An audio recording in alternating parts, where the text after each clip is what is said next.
Maaf Mbak, sekalian Mbak tanggung, udah dipegang mic-nya. Oke ya, sepakat ya. Assalamualaikum warahmatullahi wabarakatuh. Waalaikumsalam warahmatullahi wabarakatuh. Izin memperkenalkan diri, saya tetap memanggil Bung Rocky Gerung karena dari awal saya tahu beliau, saya memanggilnya Bung Rocky Gerung. Ada yang ingin saya pertanyaan ke Pak? Izin memperkenalkan diri, nama saya Rinca Anora. Saat ini saya bekerja sebagai seorang PNS di Dinas Pemberdayaan Masyarakat Desa dan Transmigrasi. Saya jujur Pak, saya sampai meninggalkan kerja saya karena saya memang dari dulu menunggu momen kapan saya bisa ketemu dengan seorang Rocky Gerung.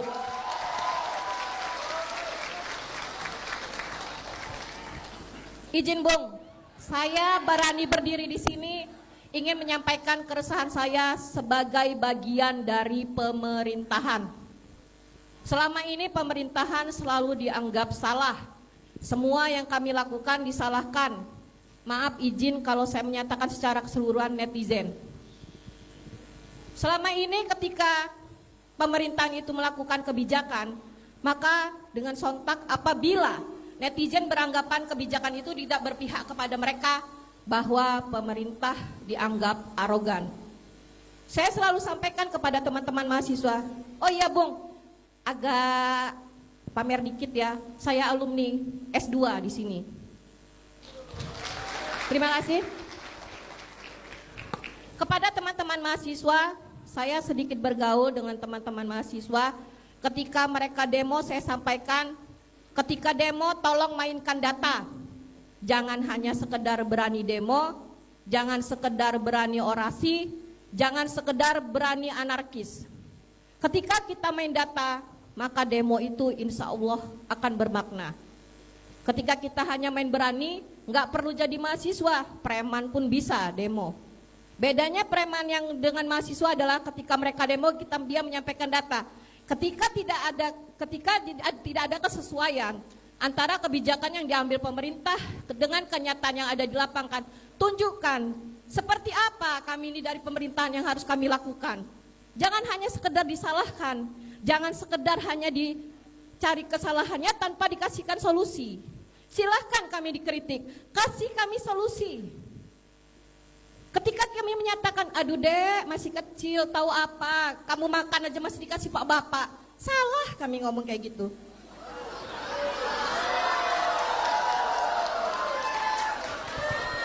Jadi jujur saja Bung, sebenarnya saya agak lelah, tapi saya sempatkan. Bagaimana caranya? Sebenarnya saya tidak suka merebut mic kayak gini. Secara etika seharusnya saya mematuhi moderator. Tetapi intinya yang ingin saya tanyakan, di sini menyatakan apabila pemerintah tidak akal sehat, bagaimana dengan rakyat? Simple. Ya baik Ibu, mohon maaf langsung ke intinya saja, jangan berbelit-belit ya, karena kita efisiensi waktu. Terima kasih. Siap, Mbak. Bagaimana pemerintahan yang berakal sehat itu? Tolong dikasih kisi-kisinya sehingga kami ini tidak salah terus dalam melangkah. Terima kasih. Wassalamualaikum warahmatullahi wabarakatuh. Coba dari tadi Bu langsung.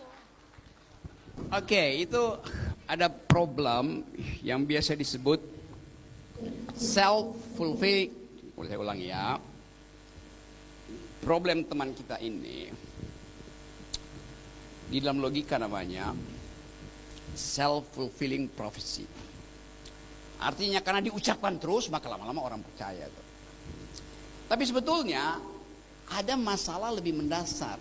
Anda sebut tadi Anda PNS, pegawai negeri sipil. Kata sipil itu diterjemahkan dari bahasa Inggris civil servant. Kalau di bahasa Indonesia kan secara terlek namanya pelayan masyarakat. Tetapi karena masih ada, ya jangan sebut pelayan dong, saya S2. Itu masalahnya. Dari awal jadi civil servant artinya ya memang melayani dan mendengarkan. Tidak perlu comply. Anda comply kalau Anda dipertanyakan oleh wakil-wakil rakyat. Jadi, saya terangkan teorinya. Sekarang demokrasi itu bukan lagi diwakili oleh rakyat sebagai watchdog PNS, tapi diwakili oleh yang disebut deliberative democracy. Apa itu debat terbuka? Percakapan antar netizen. Itu. Fakta itu ada di situ sekarang. Bahwa netizen seringkali tergoda untuk mengamplifikasi isu, yaitu konsekuensi dari perkembangan deliberatif demokrasi. Jelas itu.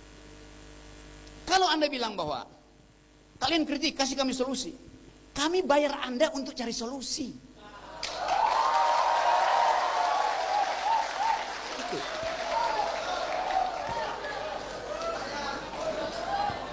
Jadi kata itu nggak boleh keluar gini ya. Sejengkel-jengkelnya saya sebut PNS itu termasuk menteri-menteri itu. Sama.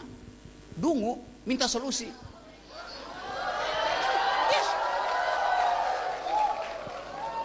Jadi kita mesti tahan bahwa kami memang, kan itu pakai istilah Inggrisnya we are civil servant. Pelayan nggak boleh komplain.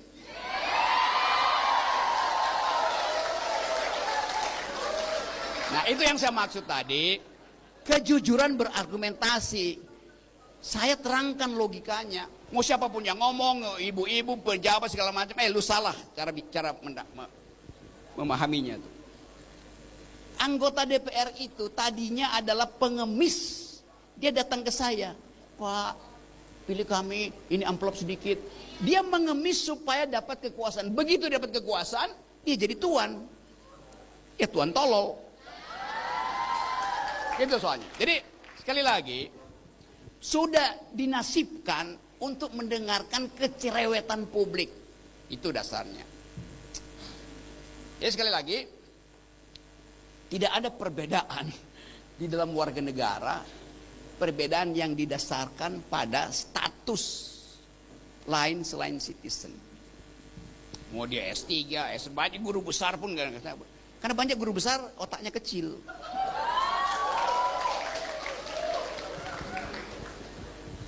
Itu yang saya terangkan bahwa ijazah itu tanda Anda pernah bersekolah, bukan tanda Anda pernah berpikir.